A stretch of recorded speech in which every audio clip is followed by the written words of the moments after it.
আল্লাহর কাছে ফিরে আসুন, দুনিয়া আপনার পায়ের কাছে চলে আসবে। আসসালামু আলাইকুম প্রিয় দর্শক, আমরা অনেকেই আছি যারা মনে করি দুনিয়াটা মস্ত বড়, খাওয়া দাওয়া ফুর্তি করো। কেউ কেউ এটাকে অন্যভাবে বলেন লাইফ ইজ শর্ট, লিভ। জীবন ক্ষণিকের, তাই দুশ্চিন্তা করে লাভ কি, যত পারো এনজয় করো। আবার অনেকেই বলেন দুনিয়া কা মজা লেলো, তোমরা এই দুনিয়া যত পারো ভোগ করো, এটি শুধুই তোমার। এই শ্রেণীর মানুষ যেভাবে পারে কামাই করে, হালাল হারামের কোনো বাজ বিচার করে না।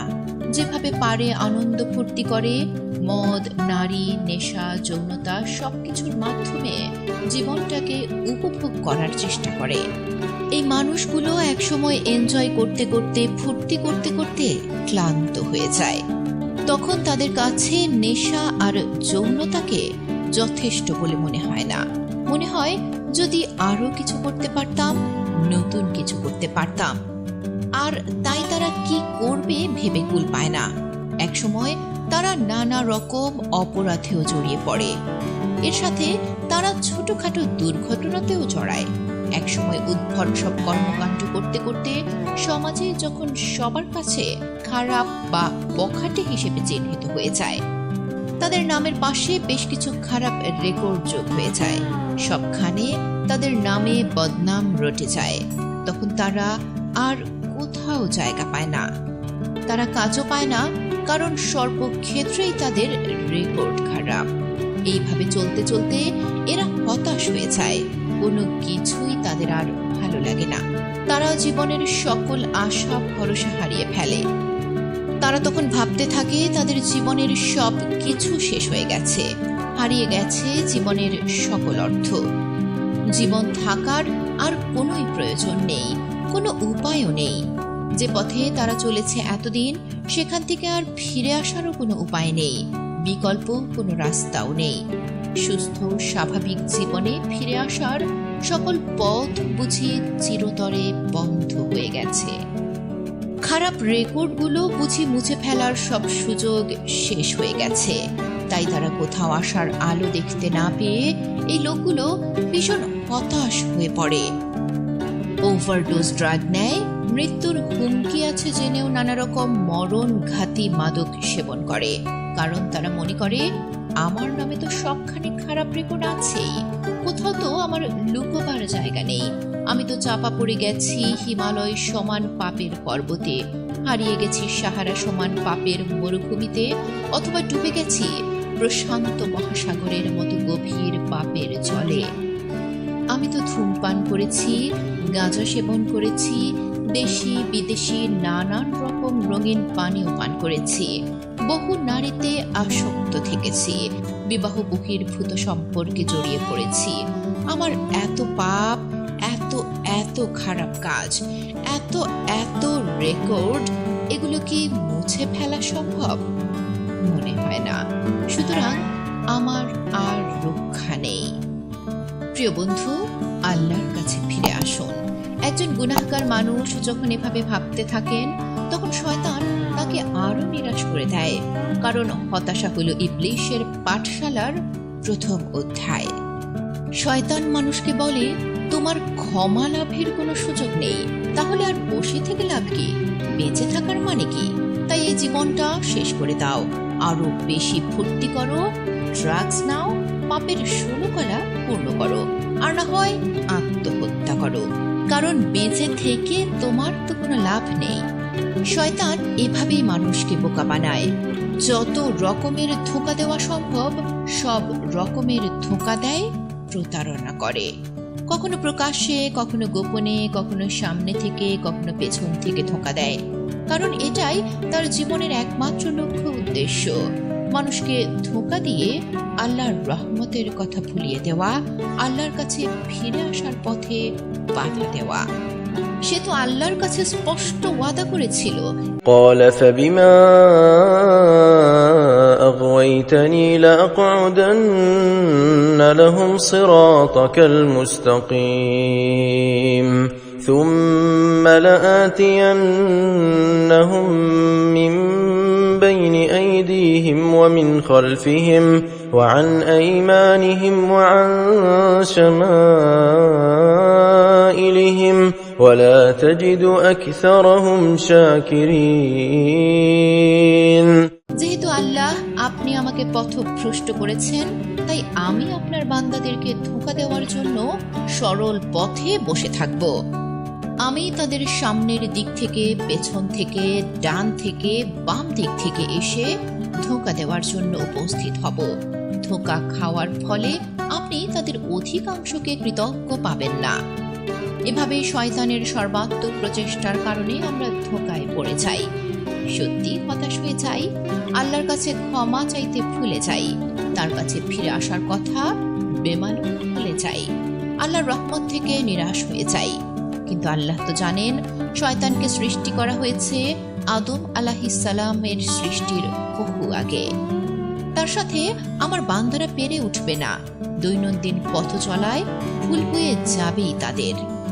তাই মহান আল্লাহ তাআলা মানুষকে সৃষ্টি করেছেন পরম মমতায়, গর্ভধারিণী মায়ের চেয়েও শতগুণ বেশি ভালোবাসায়।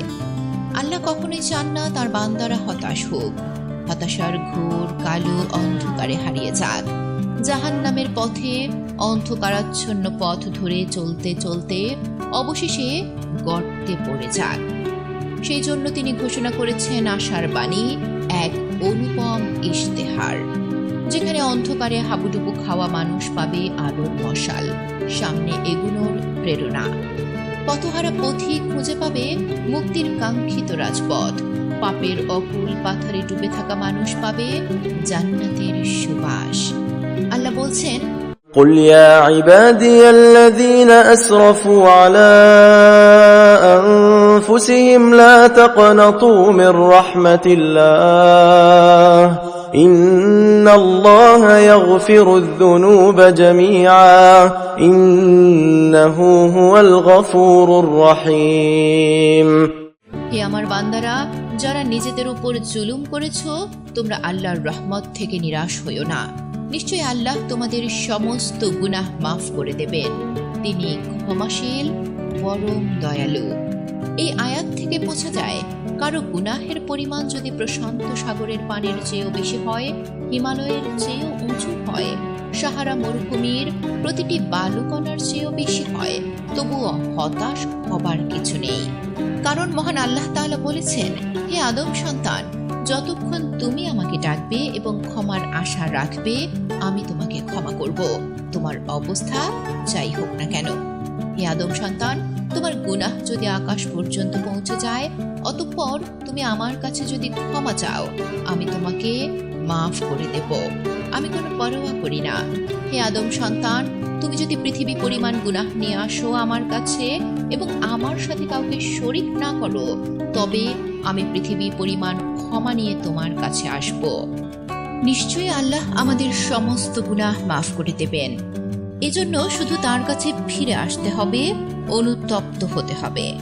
ومن يعمل سوءا أو يظلم نفسه ثم يستغفر الله يجد الله غفورا رحيما যে ব্যক্তি কোনো অন্যায় করে অথবা নিজের উপর জুলুম করে অতঃপর আল্লাহর কাছে ক্ষমা চায়, সে আল্লাহকে অত্যন্ত ক্ষমাশীল ও পরম দয়ালু হিসেবে পাবে। আব্দুল্লাহ ইবনে মাসউদ রাদিয়াল্লাহু তাআলা আনহু থেকে বর্ণিত, মহানবী সাল্লাল্লাহু আলাইহি ওয়াসাল্লাম বলেছেন, গুনাহ থেকে যে তওবা করে সে এমন ভাবে নিষ্পাপ হয়ে যায় যেন তার কোনো গুনাহ ছিল না। অন্য এক হাদিসে বর্ণনা করা হয়েছে, আনাস ইবনে মালিক রাদিয়াল্লাহু তাআলা আনহু থেকে বর্ণিত, রাসূল সাল্লাল্লাহু আলাইহি ওয়াসাল্লাম বলেন, আদম সন্তানের সবাই অপরাধী, তবে এই অপরাধীদের মধ্যে তারাই উত্তম যারা তওবা করে। আল্লাহর কাছে অনুতপ্ত হয়ে ফিরে আসলে আল্লাহ খুশি হন, কেননা তিনি পরম করুণাময়, অসীম দয়ালু। আল্লাহ চান বান্দাকে ক্ষমা করতে। এই প্রসঙ্গে হাদিস শরীফে এসেছে, আনাস রাদিয়াল্লাহু তাআলা আনহু থেকে বর্ণিত, রাসূল সাল্লাল্লাহু আলাইহি ওয়াসাল্লাম বলেন, মহান আল্লাহ তাআলা বান্দার তওবার কারণে সেই লোকটির চেয়েও অধিক খুশি হন যে লোক মরুভূমিতে তার উট হারিয়ে ফেলে এবং পরে তা পেয়ে যায়। শয়তানের চক্রান্ত আর কূটকৌশল আমাদের জন্য মারাত্মক হুমকি। এ ধারার প্রতিটি পদে জীবনের রন্ধ্রে রন্ধ্রে বিছানো আছে ইনসানকে বিপথগামী করার জন্য ইবলিশের মায়াজাল।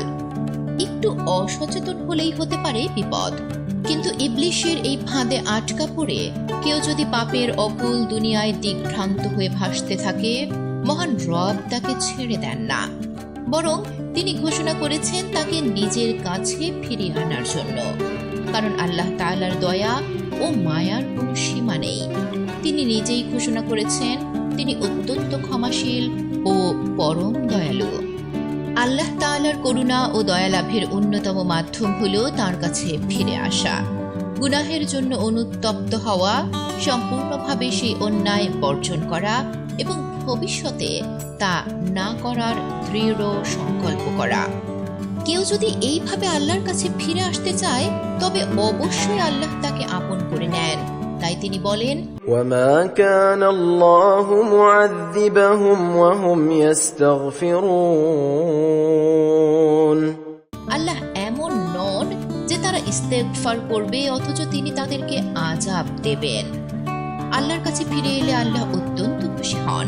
প্রিয় নবী সাল্লাল্লাহু আলাইহি ওয়াসাল্লাম বলেন, বান্দা যখন আল্লাহর কাছে ফিরে আসে তখন তিনি ওই লোকের চেয়েও বেশি আনন্দিত হন যে মরুভূমিতে নিজের বাহনে আরোহী ছিল, সঙ্গে ছিল সফরের সকল পাথেয়। তারপর বাহনটি সহ সবকিছু তার হারিয়ে গেল। এরপর সে সম্পূর্ণ নিরাশ হয়ে একটি গাছের নিচে আশ্রয় নিল। এমন অবস্থায় হঠাৎ বাহনটি এসে তার কাছে দাঁড়ালো। অমনি সে তার লাগাম ধরে ফেলল। তখন সে প্রচন্ড আনন্দে আত্মহারা হয়ে বলে উঠল, হে আল্লাহ, তুমি আমার বান্দা আর আমি তোমার রব। চরম খুশিতে সে এই ভুল কথাটি বলে ফেলেছে। প্রিয় বন্ধু, আল্লাহর কাছে ফিরে এলে আল্লাহ শুধু মানুষকে ক্ষমাই করেন না, বরং তাকে দান করেন অজস্র নেয়ামত। কারণ সে তখন হয়ে যায় নিষ্পাপ নবজাতকের মতো, সদ্য ভূমিষ্ঠ গুনাহমুক্ত ছোট্ট শিশুটির মতো, যার কোনো গুনাহ নেই। তাকে আল্লাহ দান করেন নিয়ামতের অফুরন্ত ভান্ডার। ফলে দুনিয়া তার পায়ের কাছে চলে আসে। إلا من تاب وآمن وعمل عملا صالحا فأولئك يبدل الله سيئاتهم حسنات وكان الله غفورا رحيما। যারা তওবা করে, বিশ্বাস স্থাপন করে এবং সৎকর্ম করে, আল্লাহ তাদের গুনাহগুলোকে নেকিতে পরিবর্তন করে দেন, কারণ আল্লাহ ক্ষমাশীল, পরম দয়ালু। প্রিয় নবী সাল্লাল্লাহু আলাইহি ওয়াসাল্লাম ইরশাদ করেন, যে ব্যক্তি নিয়মিত ইস্তেগফার করবে, আল্লাহ তাআলা তাকে যাবতীয় বিপদ আপদ ও দুশ্চিন্তা থেকে মুক্তি দেবেন এবং তাকে অকল্পনীয় স্থান থেকে রিজিক দান করবেন। তাই তো আল্লাহ বলেছেন, يا أيها الذين آمنوا توبوا إلى الله توبة نصوحا عسى ربكم أن يكفر عنكم سيئاتكم ويدخلكم جنات تجري من تحتها الأنهار। তোমরা আল্লাহর কাছে খাঁটি তওবা করো, আশা করা যায় তোমাদের রব তোমাদের পাপগুলো মোচন করবেন এবং তোমাদের এমন জান্নাতে প্রবেশ করাবেন যার পাদদেশে নহর প্রবাহিত হয়। প্রিয় বন্ধু আমার, দুনিয়ায় মানুষের কাছে রেকর্ড খারাপ হলে সেই রেকর্ড মোছা যায় না। একবার পাপের এন্ট্রি হয়ে গেলে ডেটাবেজ থেকে তা পার্মানেন্টলি ডিলিট করা যায় না। তবে আল্লাহর ডেটাবেজের ব্যাপারটি সম্পূর্ণ ভিন্ন। বকে যাওয়া ছেলে মেয়েরা নিজের ভুল বুঝতে পেরে বাবা মায়ের কাছে ফিরে এলে তারা যেমন নিজের সন্তানকে ফেলে দেন না, আল্লাহ তেমনি অনুতপ্ত বান্দা ফিরে এলে তাকে কখনো হতাশ করেন না। পেন্সিলের কালি যেমন ইরেজার দিয়ে সহজেই মুছে ফেলা যায়, তেমনি তওবা হলো এমন এক ইরেজার যার মাধ্যমে পাপের কালিমা মুছে ফেলা যায়। ঠিক পেন্সিলের কালি মোছার মতোই আল্লাহর কাছে ফিরে এলে তিনি শুধু পাপ মুছেই দেন না, বরং এর সাথে নিয়ামত দান করেন অকল্পনীয়, ধারণার অতীত। তাই দুনিয়াটাও তখন লুটিয়ে পড়ে আল্লাহর কাছে ফিরে আসা ব্যক্তির পায়ের কাছে। তাহলে চলুন আজ থেকেই মদ, নারী, নেশা, যৌনতার রঙিন দুনিয়া ছেড়ে পাপের ঘন কালো অন্ধকার ত্যাগ করে ইমানের ঝলমলে রাজপথে চলার দৃঢ় প্রতিজ্ঞা করি। গুনাহের পচা দুর্গন্ধময় গলি থেকে ইউটার্ন নিয়ে রবের প্রশান্তিময়, শান্ত, স্নিগ্ধ, সুশোভিত, সুবাসিত পথে হাঁটা শুরু করি। মহান রব্বুল আলামিন আমাদের সকলকে তার কাছে ফিরে আসার তৌফিক দান করুন এবং তার প্রতিশ্রুত অকল্পনীয় স্থান থেকে রিজিক লাভের তৌফিক দান করুন। আমিন।